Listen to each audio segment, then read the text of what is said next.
بسم اللہ الرحمن الرحیم۔ رسول اللہ صلی اللہ علیہ وآلہ وسلم کے معزز چچا اور رضائی بائی، خیر الشہداء سید الشہداء حضرت سیدنا امیر حمزہ بن عبد المطلب کی ولادت نبی مکرم صلی اللہ علیہ وآلہ وسلم کی اس دنیا میں جلوہ گری سے 2 سال پہلے ہوئی۔ آپ کی کنیت ابو عمارہ ہے۔ آپ بہت حسین و جمیل تھے، خوبصورت پیشانی، درمیانہ قد، دبلا پتلا بدن، گول بازو، جبکہ کلائیاں چوڑی تھیں۔ شعر و شاعری کا شغف تھا، شمشیر زنی، تیر اندازی اور پہلوانی کا بچپن سے شوق تھا۔ سیر و سیاحت کرنا، شکار کرنا من پسند مشغلہ تھا۔ ایک مرتبہ شکار سے لوٹ کر گھر پہنچے تو اطلاع ملی کہ ابو جہل نے آپ کے بھتیجے محمد صلی اللہ علیہ وآلہ وسلم کے ساتھ ناروا اور گستاخانہ سلوک کیا ہے۔ یہ سنتے ہی جوش غضب میں آپے سے باہر ہوئے، پھر کمان ہاتھ میں پکڑے حرم کعبہ میں جا پہنچے اور ابو جہل کے سر پر زور سے ضرب لگائی کہ اس کا سر پھٹ گیا اور خون نکلنے لگا۔ پھر فرمایا، میرا دین وہی ہے جو میرے بھتیجے کا ہے۔ میں گواہی دیتا ہوں کہ وہ اللہ کے رسول صلی اللہ علیہ وآلہ وسلم ہیں۔ اگر تم سچے ہو تو مجھے مسلمان ہونے سے روک کر دکھاؤ۔ پیارے آقا حضرت محمد صلی اللہ علیہ وآلہ وسلم آپ سے بے حد محبت کیا کرتے۔ ناظرین گرامی، محبت کے اظہار کے انداز جداگانہ ہوا کرتے ہیں۔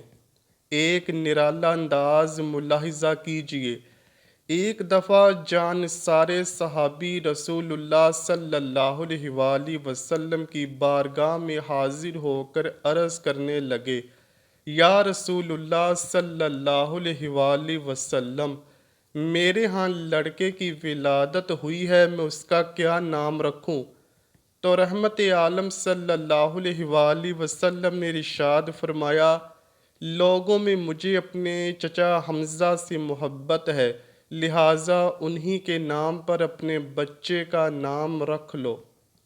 ایک دفعہ حضرت حمزہ نے بارگاہ رسالت میں درخواست کی کہ میں حضرت جبرائیل علیہ السلام کو اصلی صورت میں دیکھنا چاہتا ہوں۔ ارشاد ہوا، آپ دیکھنے کی طاقت نہیں رکھتے، آنکھیں کھو بیٹھیں گے۔ آپ نے اصرار کیا تو نبی مکرم صلی اللہ علیہ وآلہ وسلم نے ارشاد فرمایا، زمین پر بیٹھ جائیے۔ کچھ دیر بعد حضرت جبرائیل علیہ السلام حرم کعبہ میں نصب شدہ ایک لکڑی پر اترے تو سرور عالم صلی اللہ علیہ وآلہ وسلم نے ارشاد فرمایا، چچا جان نگاہ اٹھائیے اور دیکھیے۔ آپ نے جو ہی اپنی نگاہ اٹھائی تو دیکھا کہ حضرت جبرائیل علیہ السلام کے دونوں پاؤں سبز زبرجد کے ہیں۔ بس اتنا ہی دیکھ پائے اور تاب نہ لا کر بے ہوش ہو گئے۔ رمضان المبارک یکم ہجری میں 30 سواروں کی قیادت کرتے ہوئے اسلامی لشکر کا سب سے پہلا علم بھی حضرت حمزہ نے ہی سنبھالا تھا۔ اگرچہ لڑائی کی نوبت نہ آئی لیکن تاریخ میں اسے سریہ حمزہ کے نام سے جانا جاتا ہے۔ 2 ہجری میں حق و باطل کا پہلا معرکہ میدان بدر میں پیش آیا تو آپ بڑے جوش اور جذبے کے ساتھ شریک ہوئے اور مشرکین کے کئی سورماؤں کو ٹھکانے لگایا۔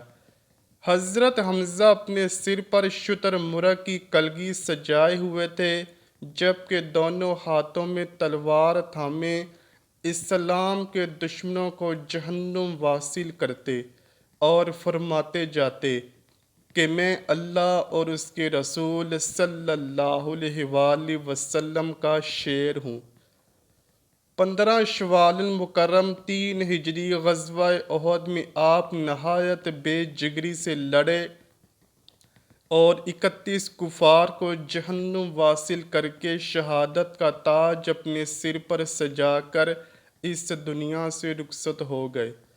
شوال کی 15 تاریخ ہفتے کے دن حضرت حمزہ میدان جنگ میں اپنی شجاعت و بہادری کے جوہر دکھا رہے تھے۔ ایک کافر کو قتل کرنے کے بعد جب آپ کے پیٹ میں زرہ سرک گئی، وحشی نے نشانہ باندھ کر ایک چھوٹا نیزہ آپ کے پیٹ میں دے مارا، جو کہ آر پار ہو گیا اور آپ شہید ہو گئے۔ جنگ بدر میں حضرت سیدنا حمزہ نے جبیر بن مطعم کے چچا کو ہلاک کیا تھا۔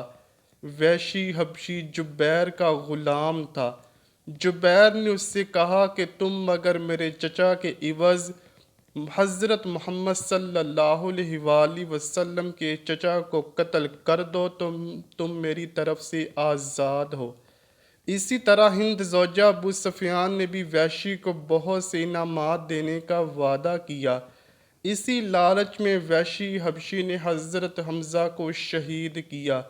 اللہ کی شان کی اس نے اس وحشی حبشی کو بعد میں اسلام لانے کی بھی توفیق دی۔ حضرت حمزہ کو شہید کرنے کے بعد کافروں نے آپ کا پیٹ چاک کیا اور کلیجہ تک نکال لیا۔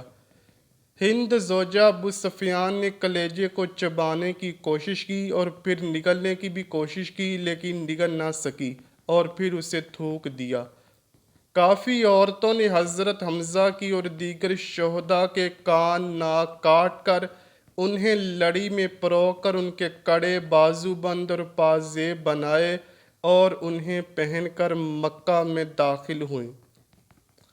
جب نبی کریم صلی اللہ علیہ وآلہ وسلم نے حضرت حمزہ کے جسم کو دیکھا تو آپ صلی اللہ علیہ وآلہ وسلم رونے لگے۔ آپ کے کٹے ہوئے جسم کو دیکھ کر شدت غم سے رسول اللہ صلی اللہ علیہ وآلہ وسلم کی آواز بلند ہوئی، اور پھر آپ صلی اللہ علیہ وآلہ وسلم نے یوں ارشاد فرمایا: حضرت حمزہ سید الشہداء ہیں۔ نبی کریم صلی اللہ علیہ وآلہ وسلم حضرت حمزہ کے جسم کے پاس کھڑے تھے اور آپ صلی اللہ علیہ وآلہ وسلم نے حضرت حمزہ کو مخاطب کرتے ہوئے فرمایا: اے چچا جان، اللہ پاک آپ پر رحم فرمائے۔ بلا شبہ آپ خوب صلہ رحمی کرنے والے اور کثرت سے نیکیاں کرنے والے تھے۔ دعا ہے اللہ پاک ہم سب کو اپنے پیارے حبیب صلی اللہ علیہ وآلہ وسلم اور ان کی آل پاک سے سچی اور پکی محبت کرنے کی توفیق عطا فرمائے۔ آمین یا رب العالمین۔ امید کرتا ہوں کہ آپ کو ویڈیو ضرور پسند آئی ہوگی۔ اگر ویڈیو پسند آئی ہے تو ویڈیو کو لائک کیجیے، شیئر کیجیے اور چینل کو لازمی سبسکرائب کیجیے۔ کمنٹ سیکشن میں اپنی رائے کا اظہار بھی ضرور کیجیے گا۔